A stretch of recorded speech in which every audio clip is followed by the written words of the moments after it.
हाँ तो भाई ये तो क्लियर हो चुका है कि सैमी जैन ने ना रोमन रेंस पे भाई जानबूझकर तो अटैक नहीं किया था, ये एक सिर्फ इंसिडेंट था। जी हाँ दोस्तों, आज भाई ना ये तीनों लोग के बीच में इसी चीज को लेकर एक सेगमेंट भी होता है और इसमें तो भाई बातें तो काफी कुछ हुई हैं और अभी दोस्तों इस सेगमेंट को लेकर हम डिटेल में बात करेंगे। पहले हम बात करते हैं शो की स्टार्टिंग से, जिसकी शुरुआत ही दोस्तों लिव मॉर्गन, रकेल और डोमिनिक मिस्टीरियो के सेगमेंट से होती है, जहां पर दोस्तों लिव मॉर्गन ना भाई प्रोमो कट करते हुए अपनी क्राउन जूल में सक्सेस को लेकर बात करती हैं और इनका ये भी कहना था कि इनका रिवेंज टूर अब हो चुका है खत्म और अब इनकी वर्ल्ड टूर की शुरुआत हो चुकी है, क्योंकि इन्होंने रिया रिप्ली को 3 बार हरा चुकी हैं। और इसके बाद तो भाई ये इनके ऊपर ना अटैक करने को भी लेकर बात करती हैं कि इसके बाद तो ये अब इतनी जल्दी तो नहीं आने वाली है और इस वक्त मैं ही हूँ WWE हिस्ट्री की ग्रेटेस्ट वुमेन चैंपियन। और तभी दोस्तों हमको जेड कारगिल और बियंका ब्लेयर का भी इंटरफेरेंस देखने को मिलता है, जहां पर दोस्तों इनके बीच में ना मैच को लेकर भाई बहस छिड़ जाती है और बियंका ब्लेयर तो भाई लिव मॉर्गन पर ना थप्पड़ भी मार देती है, क्योंकि लिव मॉर्गन का कहना था कि जेड कारगिल आपको धोखा दे सकती है इसलिए। लेकिन तभी दोस्तों एडम पीएस वहां पर आकर इन सबको कंट्रोल करते हैं और एक बैटल रॉयल मैच को अनाउंस करते हैं वुमेन्स वर्ल्ड चैंपियनशिप के नंबर 1 कंटेंडरशिप के लिए। जी हाँ दोस्तों, और ये मैच इसी के बाद शुरू भी हो जाता है, जहां पर दोस्तों इस मैच में कराना चांस थी कैटन कार्टर थी, इस मैच में नटालिया थी, लायरा वल्करी थी, बियंका ब्लेयर और जेड कारगिल के साथ साथ और भी दूसरी वुमेन्स इस मैच में कम्पीट कर रही थी। मैच दोस्तों ये काफी तगड़ा था, बल्कि बियंका ब्लेयर और जेड कारगिल तो भाई लगभग तो ये सभी के ऊपर ना अपना डोमिनेशन भी दिखा रही थी और लास्ट में दोस्तों इनके साथ साथ इयो स्काई और लायरा वल्करी ही सिर्फ बचती है, जहां पर दोस्तों रखेल तो भाई बियंका ब्लेयर की चोटी ही कोई पकड़ के भाई जबरदस्ती इनको रिंग से बाहर खींच लेती है और इसमें दोस्तों लिव मॉर्गन इनका साथ भी देती है ये दोनों लोग को एलिमिनेट करने के लिए। और इसके बाद दोस्तों इसके क्लोजिंग मोमेंट पर इयो स्काई ना लायरा वल्करी पे भाई रिंग एप्रॉन पर जर्मन सुप्लेक्स लगा देती है और लायरा वल्करी भाई इसी वजह से एलिमिनेट हो जाती है और इयो स्काई को इस मैच में विक्ट्री मिल जाती है और अब दोस्तों ये बन चुकी है number 1 contender for the women's world championship के लिए। उसके बाद दोस्तों शो पर हमको New Day versus Wild Riders के बीच में ना टैग टीम मैच देखने को मिलता है। ये भी मैच तो भाई काफी शानदार ही था,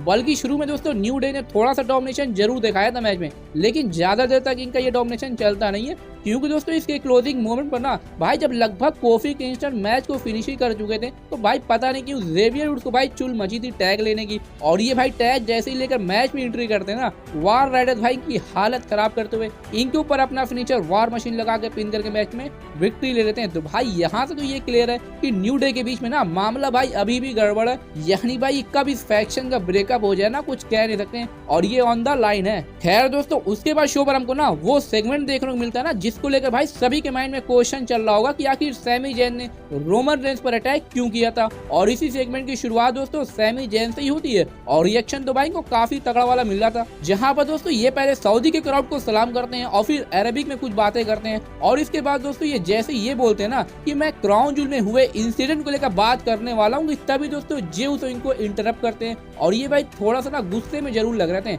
और ये भाई डायरेक्टली आके सैमी जैन से यही पूछते हैं कि आपने जो रोमन रेंस पर अटैक किया था क्या वो मिस्टेक था या कुछ और अब इस पर भाई जैसे ही सैमी जैन कुछ बोलने जाते हैं कि तभी भाई हमको जिमी उसो की एंट्री होती है और ये तो भाई माइक लेकर आते हैं, गुस्से में जरूर दिख रहे थे। ये आते हैं दोस्तों जे उसो से बोलते हैं कि आप ये क्या कर रहे हो, हमने देखा है आपने देखा है सैमी जैन ने ओटीसी पर जानबूझकर अटैक किया था और इससे मैं भी नाराज हूँ और रोमन रेंस भी, और हमें सैमी जैन पर भरोसा नहीं करना चाहिए। तो भाई यहाँ पर तो जिमी उसो ना सैमी जैन के एकदम खिलाफ दिख रहे थे, लेकिन इसके बाद तो भाई सैमी जैन ना जिमी उसो को भाई पूरी हिस्ट्री रिमाइंड करने लग जाते हैं कि देख भाई आपने ही मुझे ब्लड लाइन में पहले लाया था और इसके बाद क्या हुआ, सबसे पहला अटैक मेरे ऊपर आपने किया, इसके बाद आपने रोमन रेंस को धोखा दिया और फिर जब जे उसो को मौका मिला तो आपने उन पर भी किक लगा दिया और आप हमेशा से ऐसा करते हुए आए हैं। यानी दोस्तों यहाँ पर सैमी जैन जिमी उसो को ये बता रहे थे कि धोखा तो भाई सबसे पहले अगर किसी ने दिया है ना किसी को तो भाई ये जिमी उसो आप ही हो। तो इस पर दोस्तों जिमी उसो का कहना है कि नहीं मैं बुरा नहीं हूँ,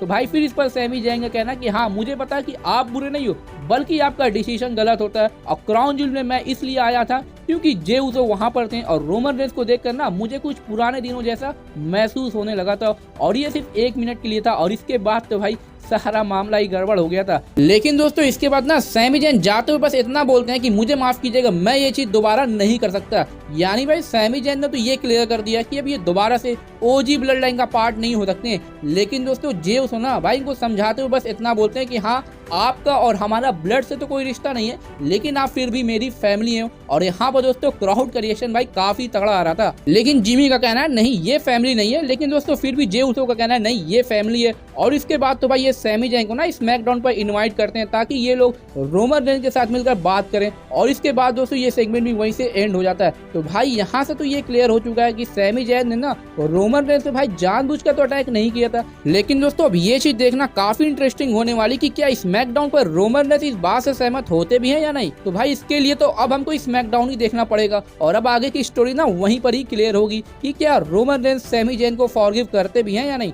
वैसे दोस्तों आपका इस पर क्या ओपिनियन या थॉट्स है हमको कमेंट सेक्शन में जरूर बताइएगा। उसके बाद दोस्तों शो पर हमको चैट गेबल वैसे ड्रैगन ली के बीच में सिंगल मैच देखने को मिलता है और ये मैच तो भाई काफी ज्यादा एथलेटिक था। इसको तो भाई आप जाकर खुद ही देख लीजिएगा, मजा आ जाएगा भाई। बल्कि दोस्तों दोनों ही लोग की इन रिंग केमिस्ट्री तो काफी जबरदस्त थी। लेकिन दोस्तों इसके क्लोजिंग मूवमेंट पर ना जब आईवी नाइल भाई जेलिना वेगा पर अटैक कर देती है तो इसी पर दोस्तों रे मिस्टीरियो ना जेलिना वेगा को भाई चेक करने आ जाते हैं और इसी में दोस्तों चैट गेबल का ध्यान इन पर चला जाता है और ड्रैगन ली को इसका फायदा मिल जाता है और ये चैट गेबल पर अपना फिनिशर ऑपरेशन ड्रैगन मूव लगाकर पिन करके मैच में विक्ट्री ले लेते हैं। उसके बाद दोस्तों शो पर हमको फैटल 4-वे मेन इवेंट मैच देखने को मिलता है। Dominik Mysterio versus Damian Priest versus Sheamus versus Seth Rollins के बीच में वर्ल्ड हैवीवेट चैंपियनशिप के ना नंबर 1 कंटेंडरशिप के लिए। और मैच की बात करें तो भाई मैच तो ये काफी तगड़ा था और एकदम हार्ड हिटिंग था। शुरू में तो भाई सभी के निशाने पर तो डोमिनिक ही थे और वैसे भी ये कहाँ ही जीतने वाले थे। मैच में क्राउड की एनर्जी भी काफी ज्यादा दिख रही थी भाई, सेम क्राउन जूल के मेन इवेंट की तरह। बल्कि दोस्तों मैच में ना सेथ रॉलिंस की तरफ से भाई डोमिनिक मिस्टीरियो पर ना पेडिग्री भी आती है, लेकिन कब स्टॉर्म के टाइम ना